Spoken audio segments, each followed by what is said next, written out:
Hey, happy day. Sometimes growing and supersizing our business feels like finding a needle in a haystack. You know, that impossible search, feeling like we're just beating our head against the wall. There's those days when you just want to give up and you want to quit because you feel like you're not making any progress or any effort. But I guarantee you are. Sometimes it's the days that we feel like we're just doing the same old thing over and over again that we're actually making the right progress. We're making the most progress. The might is a combination between most and might. I don't know.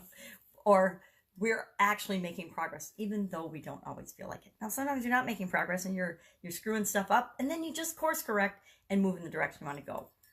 Now, the expression finding a needle in a haystack has been with us human beings since at least the 1500s. That is a long time, a very, very long time.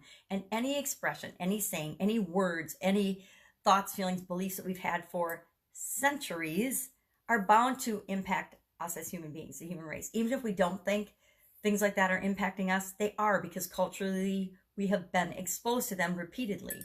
Now, I have often felt like things that I'm doing are like finding a needle in a haystack. I think back to my younger days when I wore contact lenses, and of course, inevitably, I would drop a contact lens always when I'm in a super duper hurry and have to find it. I remember actually taking apart the pipes in my bathroom in an apartment I was living in because I was going on a date and I only had one pair of contacts. So I actually dropped one of my contacts down the drain, had to take the pipes apart. I did find it. And then when I got home from my date, I had to put the plumbing back together again. That's probably my worst needle in a haystack remembrance. But often when we're building our businesses, it feels like things that we have to make decisions on, or challenges we're trying to figure out, or obstacles we're trying to overcome in our business feel like impossible, feel like they're an impossible challenge, much like finding a needle in a haystack, because that'd be pretty hard, right? Can you imagine if somebody threw a needle in a haystack and said, okay, I'll give you $10 million if you can find that needle in a haystack? Well, I guarantee most of us would take that haystack pile apart piece by piece until we found that needle, right? It's the same thing with our businesses and our lives. Sometimes the decisions that we need to make, it's not like they're finding a needle in a haystack or impossible. It's that we're faced with too many choices and too many options. Nowadays, we're inundated with information and options and possibilities, more so than any time in history. So it's important to have a decision-making tool or a strategy for sorting through and narrowing down your focus of your choices and the possibilities of what you want to do. I think back to when I was going to college, what was I going to major in? Oh my God, because I could do so many different things, because I was interested in so many different things. And it was really, really hard for me. I think I changed my major like 12 times before I finally settled in on engineering and management and things. And again, there's so many people influencing our decisions, and that is one of the most important things about our decision making and our choices.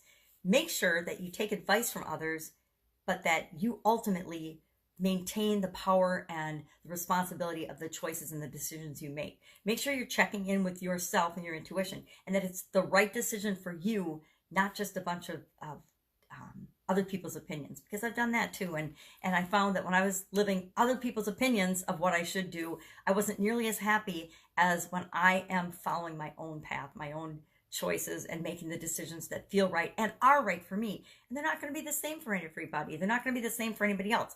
My family gives me a hard time all the time because the decisions and the choices that I make for myself aren't right for them, but I'm not living their life, right? I'm living my life.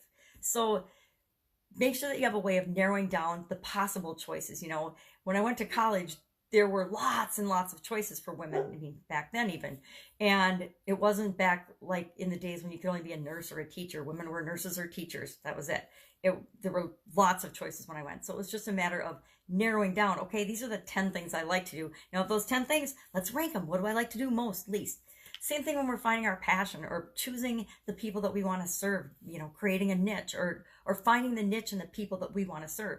There's infinite possibilities. But if we pick the one that feels right for us, the group that we most want to work with and serve, everything becomes easy. And once we decide that, all of our other decisions fall into place. It's like when you pick the big goal and you really define what you want your business to look like, all of your decisions become much easier because you're always asking yourself, does this move me toward my goal or away from my goal?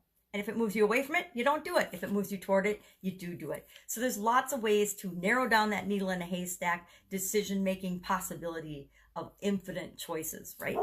That's it. Go out, make it an awesome day. I hear a dog that needs to come in. I will, of course, be with you tomorrow. Share any needle in the haystack stories you have below because I would love to hear them. Take care. Bye.